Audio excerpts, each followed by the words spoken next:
Welcome to 365 Christian Men, where every day we aim to inspire and encourage with real-life stories about men.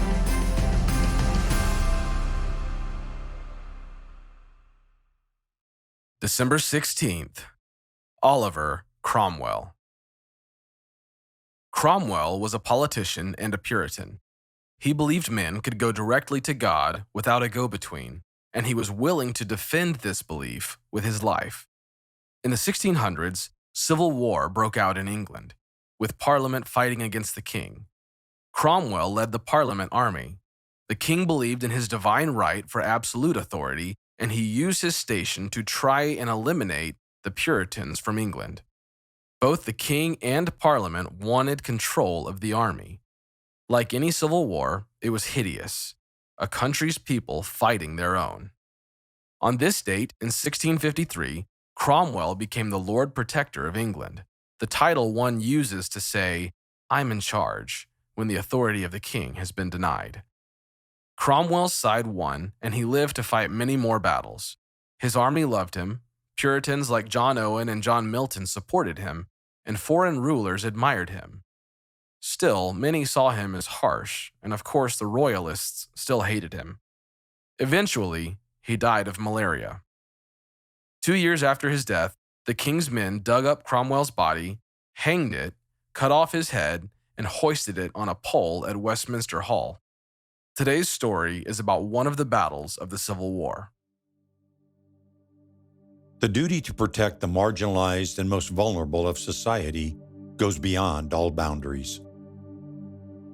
In the Battle of Marston Moor, 4,000 fathers and uncles, sons and brothers died. When the battle finally ended, the bodies of the king's soldiers and Parliament's soldiers lay together on the bloody battlefield. Families picked their way among the dead. They searched for their loved ones.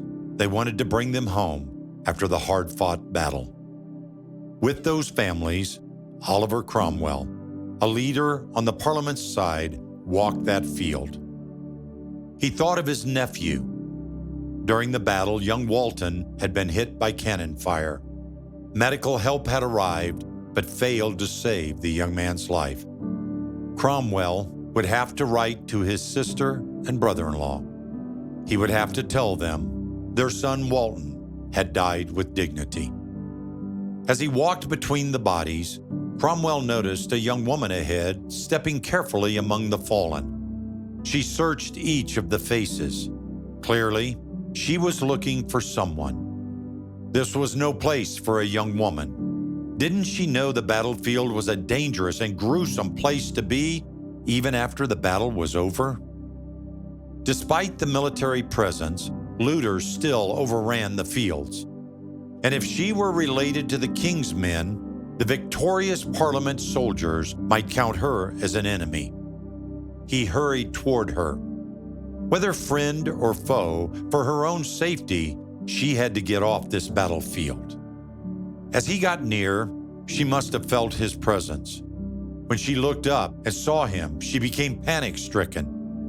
When he raised his hand to her and showed what compassion he could in his face, he saw her panic dissolve into grief, overwhelming loss. Poor child, he thought. Cromwell asked her name.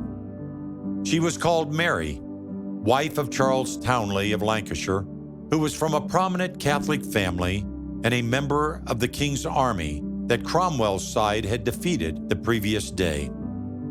Though he knew the awful answer, he asked her why she was there and frantically searching. She was looking for the body of her husband. Cromwell listened to her intently, and he recognized the kind of sorrow she had. That was all he needed to know.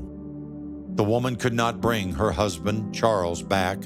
In fact, many of the dead had already been buried. She was risking her life just being there, especially with her connections to the king. Despite her bravery, he gently urged her to seek the safety of her home.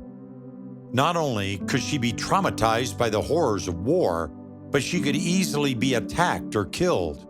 He implored her to think of her own safety, to return to the family who needed her, especially now. It did not take long to convince her to go home, and she turned back to find the road. But Cromwell would not let her go alone. Vagabonds and looters threatened even outside the battlefield. He called for one of his own troopers, one he trusted, to escort her back and make sure that no one would harm her. The trooper arrived and mounted her on his own horse to take her safely to her home. Cromwell didn't tell her his name. There was no need to frighten her. Would she have accepted his help if she knew he was one of the leaders of the army of the Parliament? He did not know, nor did it matter to him. What did matter to him was that she got home safely. And when his trooper returned to confirm Mary's safe return, Cromwell was satisfied. Too many had been lost in the Battle of Marston Moor, but at least one life could be saved. Psalm 68:5 tells us, "A father to the fatherless, a defender of widows, is God in his holy dwelling." Does your heart break for the marginalized and most vulnerable? Is God giving you his heart of compassion as a protector? Are you willing to ask God to give you his eyes to see his children who need protecting? What is your next step? Are you willing to choose compassion? The duty to protect the marginalized and the most vulnerable of society goes beyond all boundaries.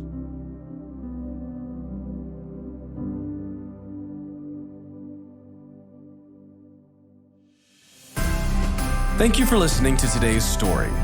Every day of the year, our hope is to inspire you with real-life stories of faithful men who have gone before us. Hebrews 12:1 says, "Therefore, since we are surrounded by so great a cloud of witnesses, let us lay aside every weight and the sin that so easily ensnares us. Let us run with endurance the race that is set before us." Join us tomorrow for another story at 365christianmen.com.